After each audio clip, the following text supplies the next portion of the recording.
primarily for growing plants. It's how I use the words. And is it heated by any heat? Well, this used to be heated. There were heating pipes underneath those grids running around the house, round the outside, and that was heated off the main heat of the house. Our plan with our new boiler house out here is to take waste heat from the boiler room and vent that through the greenhouse, and not to keep it super warm, but just let's help it to keep it frost free in the winter. And because when the boiler will mostly be working is when it's really cold, and then that surplus heat can come through here.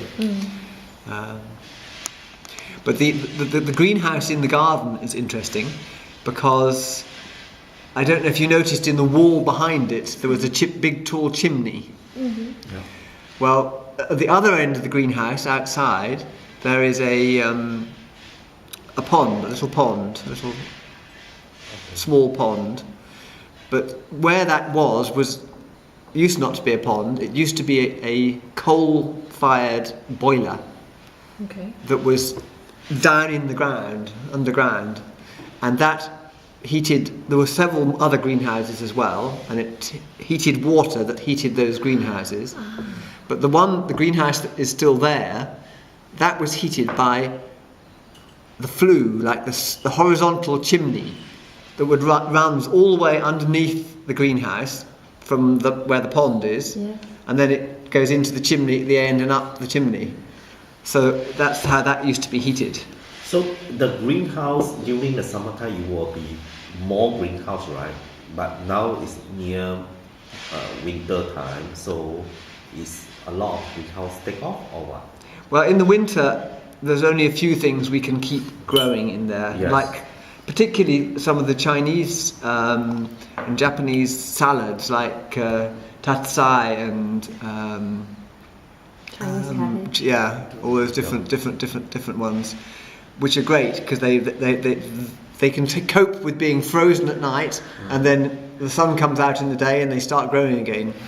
And there's a few lettuce varieties that can cope, but and then things like overwintering salad onions and a few other things. And then in February we have two electric heated boxes in the greenhouse on the left, and in February we start sowing seeds ready, and the early ones of those will be planted out in the tunnel and the big part of the greenhouse, and then the later ones will go out into the outside, because in this climate it's absolutely essential to, if you're going to make use of the summertime, is to grow lots of plants in the warm, ready for when it warms up.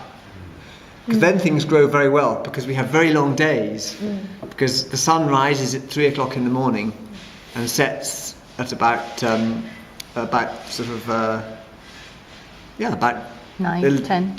Yeah, 10 o'clock. So it's amazingly long days in the summer. So the plants grow very, very fast. So because a lot of sun. That's right. They're growing for 20 hours a day. Wow. Work very hard. Yeah, you said they grow very fast, but I was in Finland, far north, and in the space of 3 weeks, the rose bay willow herb shot up, bloomed, and died. Wow. And this takes here 6 weeks or 2 months. Yeah. Growing and growing and growing. But there, because the year is so short, the growing year is so short. Even more intense. Oh, okay. Sorry. No problem. A quick question about the permaculture, because I understand that the permaculture is a quite big variety of a diversity of plants growing naturally together, and it kind of support each other or intercomplement each other. I observed the patch that was described as permaculture, and there was only leek. So is a work in process? I don't remember. I'm surprised that they described that particular area. The bit that I'm developing is my permaculture plan is the bit really which has the chickens on. Yes. Which is going to be integrated, and that's only just beginning. Oh. So the idea is that the chickens move from one side to the other, and then as soon as they move, we plant out stuff in the side they've gone from, and we also plant out things to feed the chickens. So that's the most permaculture bit, and we're just developing it. It's an experiment. Yeah, I was just saying, I don't think this one But is... I also think permaculture. The point about permaculture is it's meant to be as specific as possible to the area. So even some of the things which you might think of, that permaculture is always growing lots of plants together. I don't even think that's really true. Permaculture, for me, is really about mimicking the natural world in order to have as much sustainability as possible. But in this far north, it's very difficult to grow lots of things together because there's so much competition for the warmth and light there is around. And if you look at our woodland, for example, the natural woodland in Scotland has 3 species of tree. So should permaculture in Scotland be lots and lots of different species? It's different. Whereas permaculture in the tropics, if you're imitating a tropical forest, then you have a huge amount of diversity. And you also have many layers. If you try growing in layers in the north of Scotland, you're wasting your time. It's the Caledonian forest. That's right. That is the native forest, and it's mainly, it's really birch and Scots pine. 90% of it is just 2 species. There's a few more tree species, and then there's all the heathers. But so I have some issues with permaculture because I think that it can become a new misunderstanding. Well, a new what's the word? Getting too old. Something that's laid down. Dogmatic. A new dogmatism. A new orthodoxy. A new orthodoxy. Thank you very much, Keith. A new orthodoxy, and the real point about permaculture is it should be totally specific to the place, and you achieve it by really examining what you see around you and imitating that. I mean, I read about permaculture, and it does fundamentally say it is a mimic of the natural environment. And, well, hopefully people do not taint that definition with time. And the other thing about, in some ways the difficulty with permaculture is the fact that it can take a very long time to develop a stable, productive ecosystem. For example, at the moment, most of our food in the whole world is from annual plants. And if we're trying to move towards perennial plants for much more of our food, it both takes a very long time to establish trees. For example, if we were to grow hazelnuts, which is about the only nut tree that grows up this productively in this far north, it would take a long time, and then the levels of productivity would be far, far lower. So we could actually sustain a much smaller population. And to try to the reason why we've always tended to, scientific, as it were, agriculture or traditional agriculture has used annual plants is that you can breed every year, so you can develop more productive strains from natural varieties very quickly. Yes. But if you're breeding trees that take 25 years before they produce fruit, then the process of breeding takes a very long time.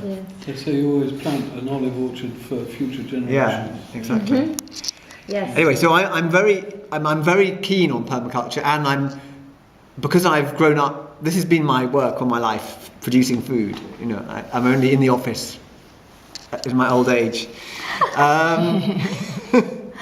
but I was an organic farmer for 14 years, and then I looked after the garden at Cologne Garden for the next 14 years.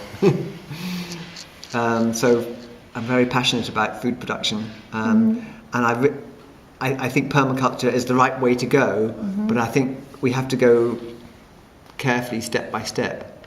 I went to a community in Brazil, for example, which had completely been self-sufficient in food in a more conventional, organic. They weren't using pesticides and so on, but they were growing food in beds and annual foods, and they were completely self-sufficient. They then decided to get rid of all that and create a food forest to live on. What's A food forest is like basically a forest with as many edible plants as possible. Oh, wow. And they were like 6-8 years into the project, and then hardly produced any food at all. So they were buying all their food in the meantime. Oh, goodness, okay. And that seemed crazy to me. It seemed like they should at least have done it a bit at a time. Yeah. Because I think the aim to create a self-sustaining forest that you can live from is fantastic. Yes. And it is, of course, what our predecessors did, on, yes. and very healthily. Because So, for that food forest, what would be the time span, let's say based on logic and speculation, for it to start producing consistently? well, I think in the temperate regions we're talking 50 years, but in the tropics we're talking maybe 25 years. Okay. So much faster. Much faster. Yeah, but still a long time to But wait. still a while. They're 8 years, so they have Yeah. And I would have thought the natural way to balance those two things was to be growing crops as your trees are growing. I mean, Yeah, absolutely. Into so spaces where you're saying, I saw in Brazil some wonderful systems like that. What they did was they planted like bush fruits of different kinds, bushes that would produce fruit in lines, and then in between them they had beds, and they also fertilized the beds by having a chicken house that was the same width as the bed, so they could move the chickens along the beds when they were, after they finished producing, the chickens would clean up after them and then they would plant again. And they, as well as having the bushes in the rows, they had some big trees, or what would be big fruit producing trees, or food producing different kinds, nuts or fruit, but spaced out a long way, so that there would eventually be 3 types of things. There would be a long line with a big tree here, bushes in between, and then still areas they could grow the beds here. And of course, in the tropics, you don't worry about shade, a bit of shade on those beds, because shade is often a good thing. Whereas up here, anything anywhere near a tree just doesn't grow at all, because I mean, like, there's a lovely group of trees outside the back door of the house, but it actually through the whole winter is shading a lot of the vegetable garden, which means we have frosts much later in the spring than we would otherwise have. So I was talking about that yesterday.